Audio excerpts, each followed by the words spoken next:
Copa അമേരിക്കയുടെ ആരവങ്ങളെല്ലാം തന്നെ കെട്ടടങ്ങിയിട്ടുണ്ട്. ആവേശകരമായ നിമിഷങ്ങളെല്ലാം കഴിഞ്ഞ് ഒരു മാസത്തെ കാൽപ്പനിക അധ്യായത്തിന് അവസാനം കുറിച്ചു.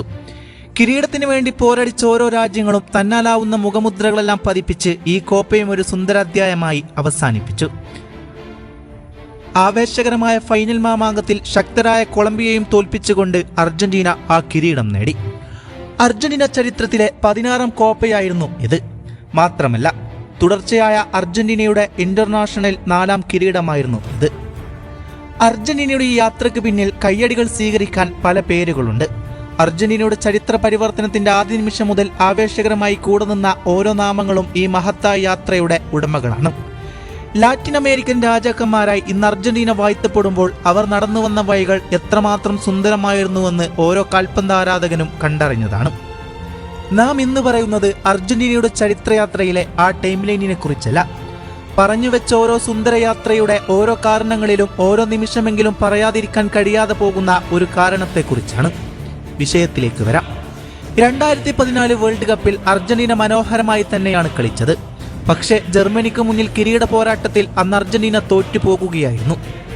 പക്ഷേ തൊട്ടു മുമ്പത്തെ മത്സരത്തിൽ നെതർലാൻഡിനെതിരെ അർജന്റീന മനോഹരമായി കളിച്ചൊരു കളിയായിരുന്നു. ആ കളിയെക്കുറിച്ചും ആ കളിയിലെ ഒരു പ്രതിഭയെക്കുറിച്ചും പറഞ്ഞു തുടങ്ങുന്നതായിരിക്കും നല്ലതെന്ന് തോന്നുന്നു. അന്ന് നെതർലാൻഡ് നടത്തിയ ഓരോ മുന്നേറ്റങ്ങൾക്കും കയ്യും മെയ്യും മറന്ന് പോരടിച്ച ഒരു നായകനുണ്ടായിരുന്നു. അതെ, അയാളുടെ പേര് ഹാവിയർ മഷറാനോ എന്നായിരുന്നു. ആ പേര് കേൾക്കുമ്പോൾ എതിരാളികളൊന്ന് ഭയപ്പെടുന്നുണ്ടെങ്കിൽ അയാൾ എത്രമാത്രം അർജന്റീന പ്രതിരോധത്തിൽ വേണ്ടപ്പെട്ടതായിരുന്നുവെന്ന് ആ കളിയിൽ നിന്ന് ഏവർക്കും മനസ്സിലായതാണ്. അർജന്റീനയുടെ ആ യാത്രയിൽ ഓരോ നിമിഷങ്ങളിലും അയാൾ നടത്തിയ പോരാട്ടങ്ങളുടേത് കൂടി വിജയമായിരുന്നു അന്ന് അർജന്റീനക്ക് സമ്മാനിച്ചത്. അന്ന് അർജന്റീന പ്രതിരോധത്തിൽ പേരുകെട്ട നാമമായിരുന്നു മഷറാനോ. പക്ഷേ പിന്നീടുള്ള ഓരോ ടൂർണമെന്റുകളിലും പ്രായത്തിന് മുന്നിൽ തളർത്തപ്പെട്ട പോരാളിക്ക് തന്റെ ടീമിന് വേണ്ടപ്പെട്ട രീതിയിൽ സേവിക്കാനായില്ല. ശേഷം അർജന്റീന നേരിട്ട വലിയ പ്രതിസന്ധിയായിരുന്നു ഒരു മനോഹരമായ പ്രതിരോധം എന്നുള്ളത്. 2018 വേൾഡ് കപ്പിലും ഒരുപക്ഷെ മഷറാനോ ഉണ്ടായിരുന്നു. പക്ഷേ ആ പ്രതിരോധത്തിന് മറ്റുള്ള എതിരാളികൾക്ക് മുമ്പിൽ പറയത്തക്ക രീതിയിൽ സ്വാധീനം സൃഷ്ടിക്കാനായില്ല. ശേഷം നൂറ്റാണ്ടിലെ തന്നെ ഒരു മനോഹരമായ പരിവർത്തനത്തിലേക്ക് അർജന്റീന നീങ്ങുന്നത് ലയണൽ സ്കലോണി എന്ന പരിശീലകന്റെ ആഗമനത്തോടു കൂടിയാണ്. ഒരുപക്ഷെ അയാളുടെ പരിശീലക തന്ത്രങ്ങളോ അയാളുടെ ടീം സെലക്ഷനോ അന്ന് മനോഹരമായി ആർക്കും ഭവിച്ചിരുന്നില്ല. എന്നാൽ അയാൾ ആ ടീം സെലക്ഷനുകളിലെല്ലാം പരിഹസിക്കപ്പെട്ടു. പക്ഷേ 2021 കോപ്പ അമേരിക്കയിലേക്ക് വരുമ്പോൾ അർജന്റീനയുടെ പേരും മഹിമയുമെല്ലാം കാത്തു സൂക്ഷിച്ച 2 പ്രതിരോധ ഭടന്മാരുണ്ടായിരുന്നു. അന്ന് ഹാവിയർ മഷറാനോ ചെയ്ത പ്രാണനിലനിൽപ്പിന്റെ മറ്റൊരു നാമം, ഒന്ന് കുട്ടി റൊമേറോയും മറ്റൊന്ന് ഓട്ടോമെൻഡിയും. ആ കോപ്പയിൽ അർജന്റീനയുടെ സ്വപ്നങ്ങൾക്ക് കാവലേകിക്കൊണ്ട് പോരടിച്ചത് ആ 2 പേരായിരുന്നു. ആ ടൂർണമെന്റിലുടനീളം അവർ എത്രമാത്രം പോരാടിയെന്നത് ഏവരും കണ്ടതാണ്. ശേഷം 2022 ഖത്തർ വേൾഡ് കപ്പിലെത്തിയപ്പോൾ ആ കോംബോയിലേക്ക് കാലെടുത്തു വെച്ച മറ്റൊരു നാമമുണ്ട്, ലിസാൻഡ്രോ മാർട്ടിനസ് എന്ന ലിച്ചി. 2022 വേൾഡ് കപ്പിലും ശേഷം 2024 ഈ കോപ്പ അമേരിക്കയിലും ആ പ്രതിരോധം എത്രമാത്രം അർജന്റീന വിജയങ്ങളിൽ പ്രതിഫലിച്ചു. ഗോളടിക്കാൻ വരുന്ന ഏതൊരു എതിരാളിയെയും തന്റെ മെയിൻ ഗെയിം കൊണ്ടും ശാരീരിക ക്ഷമത കൊണ്ടും പ്രതിരോധത്തിലുള്ള ടാക്ടിക്സ് കൊണ്ടും അവർ ഇരുവരും മനോഹരമായി തന്നെ പോരാടി. ടൂർണമെന്റിന്റെ ആദ്യ നിമിഷം മുതൽ അവസാന നിമിഷം വരെ ആ പോരാട്ട വീര്യം അവർ അടങ്ങാതെ കാത്തു സൂക്ഷിക്കുന്നുണ്ട്. കോപ്പ അമേരിക്കയിലെ ഫൈനൽ മത്സരത്തിലേക്ക് നോക്കിയാൽ കൊളംബിയ നടത്തിയ എത്രയെത്ര മുന്നേറ്റങ്ങളാണ് ആ പ്രതിരോധത്തിന് മുന്നിൽ നിഷ്പ്രഭമായി തീർന്നത്. ലൂയിസ് ഡയസും റോഡ്രിഗസും നടത്തിയ ഓരോ മുന്നേറ്റങ്ങൾക്കും അവരിലെ അറ്റാക്കിംഗ് പ്രോസസ്സുകൾക്കും ഒരു പഴുതുപോലും ഈ പ്രതിരോധം നൽകാത്തതായിരുന്നു അർജന്റീനയുടെ വിജയത്തിന്റെ പൊരുൾ. ഒരുപക്ഷെ ആ 2 പ്രതിരോധ നിരയില്ലായിരുന്നുവെങ്കിൽ മത്സരഫലം മറ്റൊന്നായേനെ എന്നാണ് വാസ്തവം. കാരണം മത്സരത്തിന്റെ ആദ്യ നിമിഷം മുതൽ കൊളംബിയ മനോഹരമായി തന്നെയാണ് കളിച്ചത്. ലിസാൻഡ്രോ മാർട്ടിനസിനെ പരിഹസിച്ചുകൊണ്ട് മുമ്പ് ഒരുപാട് പ്രസ്താവനകൾ കേട്ടിട്ടുണ്ട്. അയാൾ ഉയരം കുറഞ്ഞവനാണെന്നും പ്രതിരോധത്തിന് പ്രാപ്തമായ ആളല്ല എന്നും പറഞ്ഞവർക്ക് മുമ്പിൽ അയാൾ തന്നതായ മറുപടി നൽകി കഴിഞ്ഞിരിക്കുന്നു. ഒരു പ്രതിരോധ നിരക്കാരന്റെ പൂർണ്ണതയെ തന്നെ വരച്ചു കാട്ടിക്കൊണ്ട് ഈ ടൂർണമെന്റിൽ അയാൾ അതിനുള്ള മറുപടികൾ നൽകി കഴിഞ്ഞു.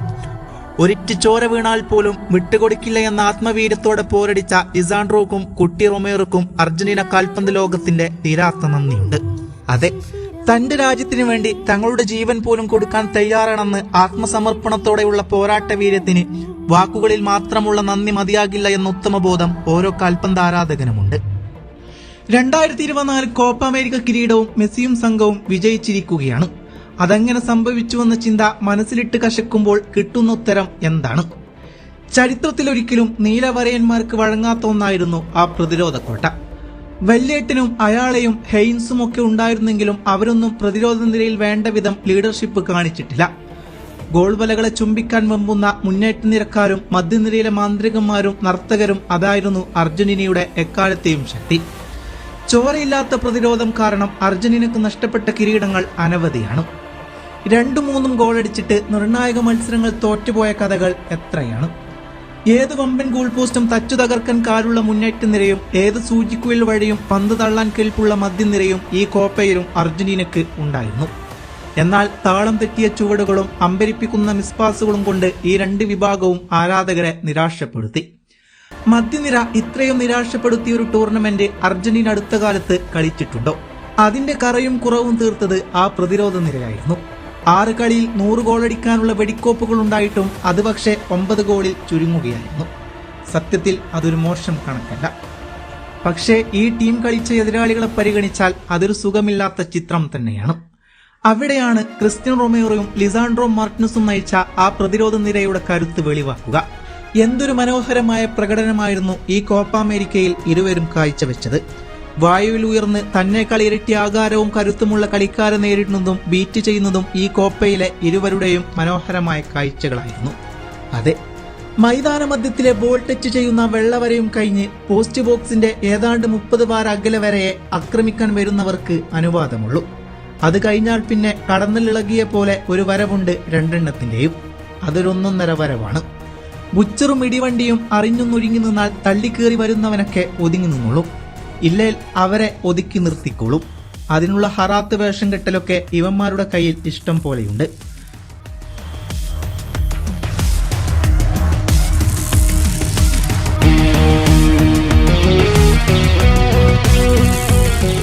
ബുച്ചർ എന്ന വിളിപ്പേര് ലിച്ച മാർട്ടിനസിന് ചുമ്മാ കിട്ടിയതല്ല.